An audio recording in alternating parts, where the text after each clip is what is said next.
So, my name's Nigel Mackman. I'm chair of the Arteriosclerosis, Thrombosis, and Vascular Biology Council of the American Heart Association. I'm here today with Dr. David Ginsburg from the University of Michigan, and he is one of the superstars in our field of thrombosis and hemostasis. And so we're going to have a few questions about work that he does. And the first question is, what makes science fun to you, David? Well, I'm wondering when I get to interview you, Nigel. That would be fun, because I'd love to ask you a lot of the same questions. That's a great one. You know, it's something we all think about a lot. I guess my answer would be, it may sound kind of corny, but the times of discovery. Yes. I find there's something really almost magical as a scientist, and I bet you would agree with me. Right. When you find out something, when you have a result in the lab. I remember once sitting with a student on a Saturday, and she had found this fairly obscure thing about this gene in one mouse strain that affected monomer factor levels. And we were both very excited. And the magical thing to me was to think, here was this piece of information, this fact about nature that we'd wrested away from nature. And at that moment in time, only she and I knew this, no one else in the world. And there was something so special about that I think we only get to do as scientists, and very few other people get to do. So you have these real highlights that occur occasionally, and then the rest of it is actually waiting for those. Right. Exactly. Yeah, I agree. So your work, David, focuses on genetic modifiers that affect hemostasis, the hemostatic system. So what approaches do you use to try and identify those genetic modifiers? Well, like everything in science, all the things you do in your lab, we've changed and adapted with the times as technologies changed. Up until fairly recently, a large part of our effort was focused in the mouse. Yes. Because what we could do in human genetics, humans ultimately are what we're interested in, but the tools are fairly limited, or were fairly limited. Though, as you know, over the past few years, there's been an absolute revolution in human genetics because of new technical tools we have. But we spent a lot of time studying blood clotting in mice and differences between different strains of mice. And the great part about doing genetics for a geneticist in mice is there are a lot of things you can do in mice that are much harder to do in humans. Mice generally will mate with whoever you tell them to mate with, and they have big families, and they do it quickly. And this has allowed us to technically to get at genes that have even modest effects in the mouse. Nowadays, we're starting to shift back more to humans because of the power of modern sequencing technologies. The fact, miraculously, now that we can sequence an entire genome for about $6,000, when not that long ago, you can remember that's a human genome. Yeah, exactly. You know, the first human genome was about $200 million. It is totally incredible to think of the things we can do. And this now allows us to study large groups of people and to try to get a handle on the genes directly in people. Still, we often end up coming back to the mouse to study them, just as you do, because of the experimental systems offer so much advantage. But, I think this is going to continue to change.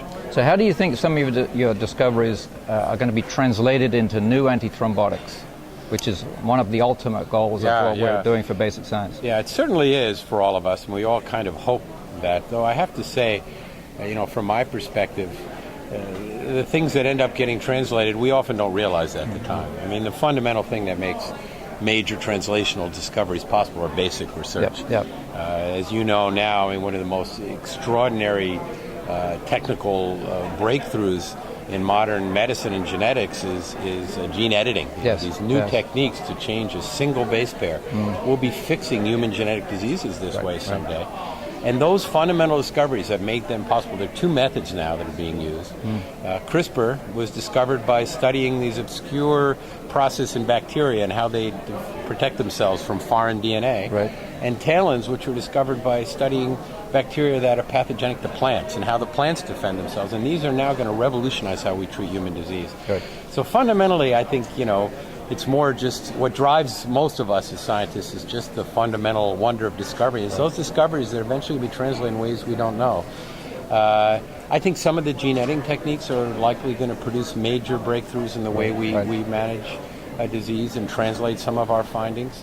New drugs that we can't really anticipate yet. I think for a lot of us who focus on human genetics, there's a hope that by identifying diseases that gene changes that cause human disease will give us a good hint for places that we can attack disease. There are a number of things. One great example is a drug that's will be on the market probably in the next few years. 5 drug companies have major programs targeted at PCSK9, as you know, for cholesterol. Right. And this was discovered because there are humans who have gain-of-function mutations in PCSK9 that have very high cholesterols, and other humans who have loss-of-function mutations who have very low cholesterols. And most importantly, the latter patients are perfectly healthy except for their low cholesterols, which suggests drugs that target that are going to work and be safe. And I think, this kind of thing, and then, the pharmaceutical companies get involved, develop drugs to target those pathways. And that's been a successful formula for many years. I think it's going to accelerate a lot now with particularly advances in genetics. So, one of the challenges with targeting anything in the clotting cascade is actually bleeding. Yes. So do you, the ultimate goal is to get a safer antithrombotic without the side effect of bleeding. So you think that's likely to happen in the near future? Well, I don't know. As you know, there's a whole new group of drugs that are just emerging. Right, which is very exciting for the field. Very exciting for us. Though I'm not sure yet we can say there's a quantum difference in bleeding safety. Right. Fundamentally, to be fair, I'm not sure the bleeding risk is dramatically better than warfarin, which we've been using for 30 years. Because it's still hitting the common pathways, so you haven't really customized it to other pathways. Yeah. But I think part of what happens in clotting, the fun thing for you and I to discuss even further, this is sort of a philosophical thing, but I think you could argue that there may be a little bit of this no pain, no gain, that if you're going to perturb the clotting system enough to have a dramatic effect on clotting risk, you're going to take some risk of bleeding. Sure. There's many millions of years of evolution that have worked at tuning this just right in us. Right. And anytime you go off that balance point, you're going to take some risk. I think we're going to probably come up with ways of modest anticoagulation as prophylaxis that may be a lot safer. But for people who have major blood clotting risk following a DVT, atrial fibrillation, I think it's going to be hard to have drugs that don't carry some risk. But if you have something like a mechanical valve, which is now proposed to be through the intrinsic pathway, then putting an intrinsic blocker is going to be safer if we can identify those patients who benefit with that particular antithrombotic. Potentially, though, hemophilics have defect in the intrinsic pathway, and they can bleed pretty severely. Sure. So I think there's potential there.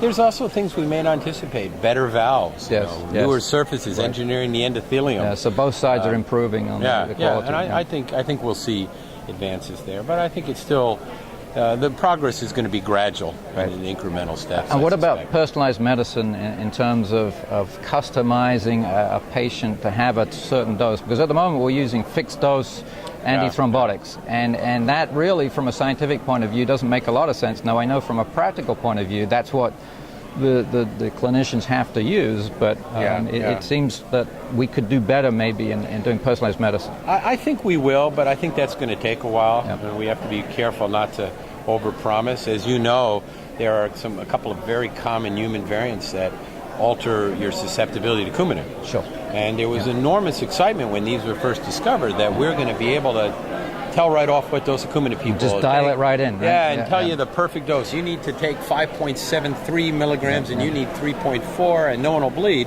Yeah. Well, it turns out it's not so simple. In fact, the FDA got so excited about this, they actually had it on the label that you consider genetic testing. But in fact, it's not being used in practice, and there's currently no evidence that it's actually improves outcomes for patients. And the problem is, yes, we know some genes that have big effects. They account for about 30% of the variation in Coumadin doses. But that's not enough for a huge impact yet. Right. And it still ends up being done empirically. Right, and you do it empirically by looking at blood tests and look at the INR and then titrating it up and down. This guy needs more. Exactly. And that's what happens in practice and fundamentally hasn't changed. We don't have the perfect monitoring test yet for the 10A and direct thrombin inhibitors. And I suspect that'll improve, that our biochemistry colleagues may come up with some better ways of doing that. Right. But still, I suspect the titration will be done based on a test rather than... The genetics will help fine-tune it, but we're complicated organisms, and we have enormous genetic variation, and there's more than genetics. Our diet, how well we comply with the medicines, all these things that in many cases trump the genetics. Right. So being able, in the very early days of great enthusiasm for personalized medicine, it was like that movie Gattaca. I don't know if you saw that. Right. We had the idea, we'll sequence your genome and we will tell you, on your 73rd birthday at 4 o'clock in the afternoon, you'll have your MI, and we're going to prevent that now. And it turns out, maybe only 50% of the risk of your heart disease is really determined by genes. Yep. And there's lots of other things in there that are determined. So it's going to clearly inform the way we treat people and change it, but I think it's going to be incremental rather than quite as dramatic as the movies imagined early on. So tomorrow, David will be presenting our ATVB Distinguished Lecture, and we're very much looking forward to that.